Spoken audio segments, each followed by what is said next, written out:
नाज़रीन, एतजाज अहसन ने एक बड़ा बयान दिया है। एतजाज अहसन माहिर कानून हैं और इनका ये बड़ा बयान आर्मी चीफ के बारे में है। हम आपके साथ ये भी शेयर करेंगे। सदीक जान ने एक बयान दिया है और बहुत ही इंपॉर्टेंट बयान है, हम आपके साथ ये भी शेयर करेंगे। सबी काज़मी का एक बयान है, ये बयान भी बहुत ही इंपॉर्टेंट है, हम आपके साथ ये भी शेयर करेंगे। और सबसे आखिर में बेनजीर शाह की गुफ्तगू हम आपके साथ शेयर करेंगे, जो हालात के तनाजुर में बहुत ही बेहतरीन गुफ्तगू है। एतजाज अहसन ने क्या बयान दिया है? एतजाज अहसन का कहना है, मैं खुलकर कह रहा हूँ कि अदालतों से फैसले ऊपर से नीचे तक जो आर्मी चीफ कह दे वही आते हैं। नाज़रीन, यहाँ पर वाज़ेह तौर पर आर्मी चीफ को मेंशन किया गया है कि अदालतें अपनी मर्जी से फैसले नहीं करती, अदालतें आइन और कानून के मुताबिक फैसले नहीं करती, अदालतें इंसाफ की बुनियाद पर फैसले नहीं करती, बल्कि अदालतें वही फैसले करती हैं जो कि आर्मी चीफ की तरफ से उन्हें कह दिए जाते हैं। यानी कि आर्मी चीफ की तरफ से फैसले उन्हें बता दिए जाते हैं और उन्होंने वो फैसले पढ़ के सुनाने होते हैं। सदीक जान ने भी एक बयान दिया और वो बयान भी इसी तनाजुर के अंदर है। आखिर जजेस आर्मी चीफ की मर्जी से भी फैसले करते हैं तो ऐसे फैसले क्यों किए जाते हैं? इनके पीछे जजेस की क्या मजबूरियां होती हैं? जजेस इंसाफ के फैसले करने की बजाय आर्मी चीफ की मर्जी के या बाकी लोगों की मर्जी के फैसले क्यों करते हैं? इस सवाल का जवाब सदीक जान के इस बयान में मिल जाता है। सदीक जान का कहना है, एक मेहरबान ने अभी कहा है कि आईनी ओहदों पर बैठी शख्सियात की वीडियोस की कीमत पूरा पाकिस्तान अदा कर रहा है। नाज़रीन, जजेस की कमजोरी हो,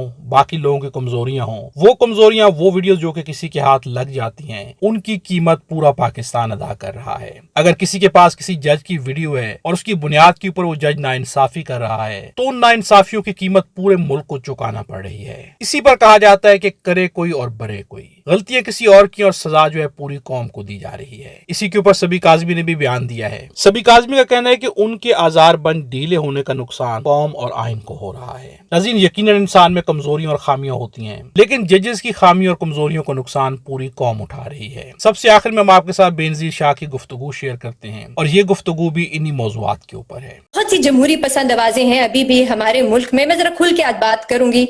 जब उनसे आप बात करते हैं तो वो आगे से कहते हैं, कुछ लोग आपसे कहते हैं कि देखिए अभी वक्त नहीं है रेजिस्ट करने का, मौका आएगा शायद आगे जाके, अभी नहीं, अभी बिल्कुल एक स्टेट कैप्चर है।